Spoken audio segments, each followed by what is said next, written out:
He's an inspirational trainer.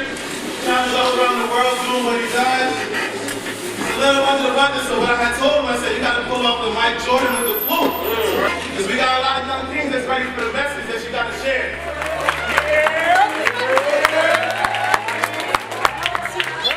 In my mind, my body was saying, you know you don't want to be there today.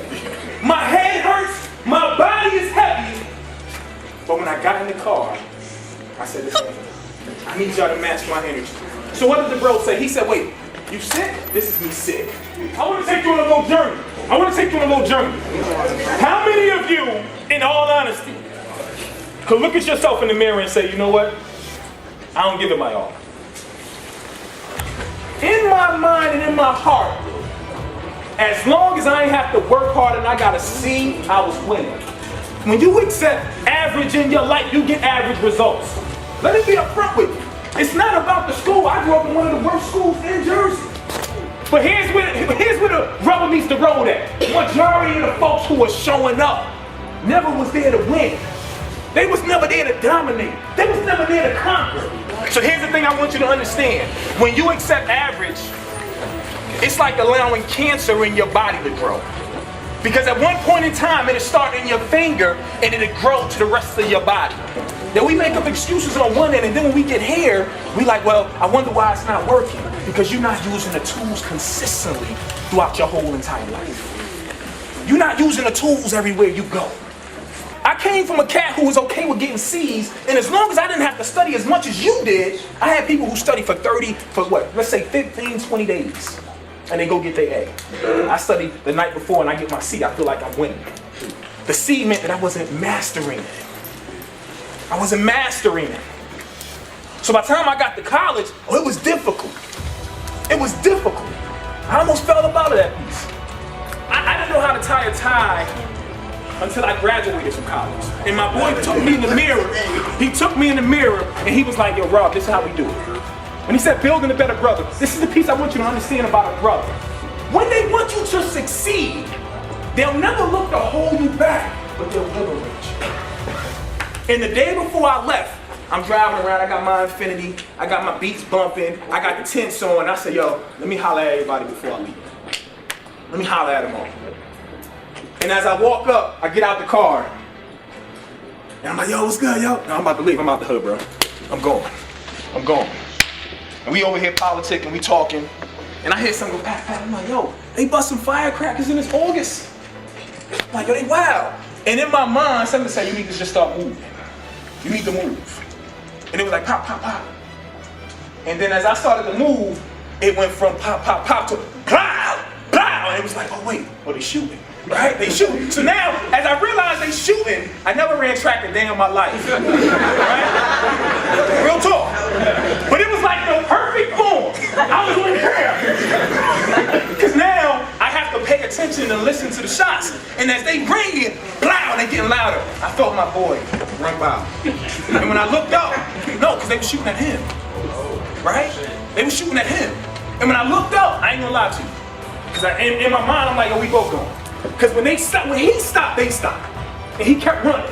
When I got up after they keep chasing him, everywhere that I was standing had a bullet in it. Everywhere I was standing had a bullet in it. And when I walked away and my boy told me, walk, I said, they shoot that way. He was like, yo, bro, don't come back. Don't come back. Yo, you might be the only one who make it out. You the first one to go to college, and all these dudes are 4 years, 5 years older than you. You probably gonna be the only one to make it out. You gonna be the one that we tell our kids, yo, this is who you look after. He grew up on the block just like us. And when he said, yo, don't come back, you know what that did for me? It liberated. Because a lot of times, depending on where you grow up at, you feel like you're supposed to be around somebody for the rest of your life. You got a lot of people who they do everything for their boys, but won't do a damn thing for the kids. So when I was leaving, in my mind, I was like, yo, I'm not gonna fail. Because there's some little folks out here right now who grew up in situations just like me. And if I can make it to the NFL, I'm gonna help them. If I can't, I'm gonna find another way.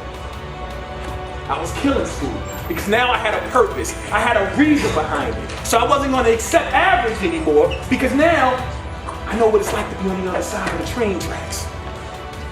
Are y'all ready to lock in?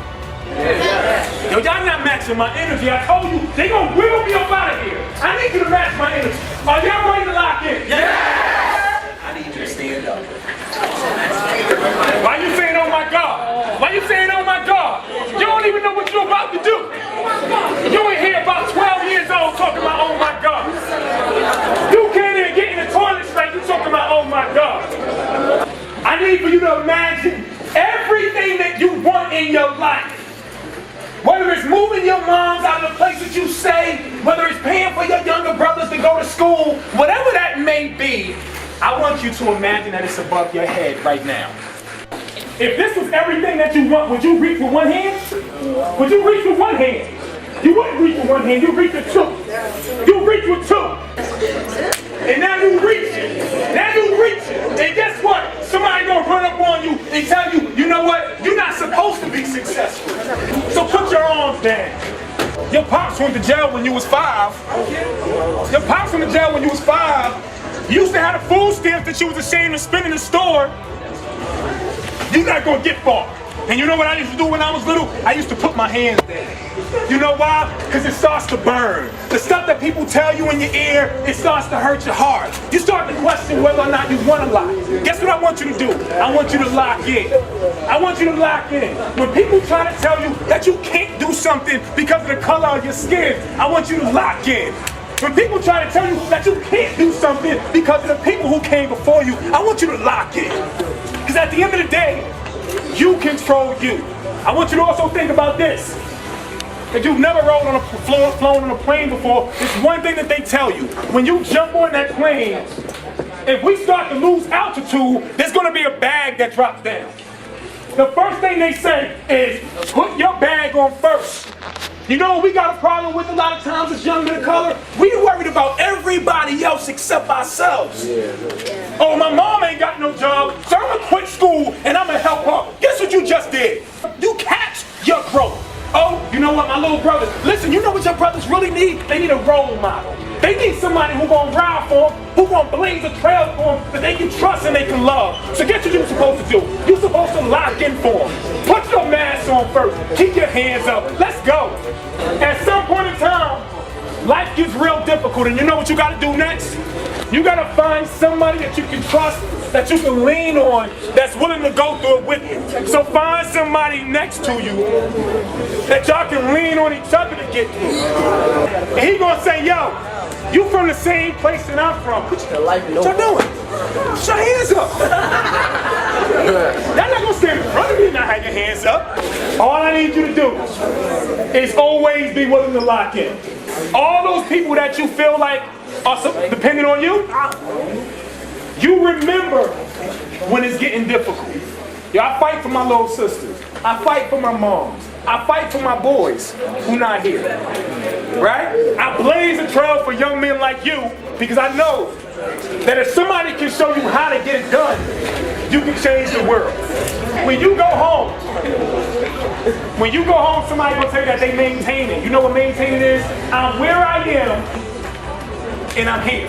And I don't plan on going nowhere else. I don't want you to maintain. I don't want you to survive. I want you to thrive. I just want to ask you a couple of questions. What time is it? Game time! What time is it? Game time! What time is it? Game time! It is. Now break it, we can make it happen. Let's go.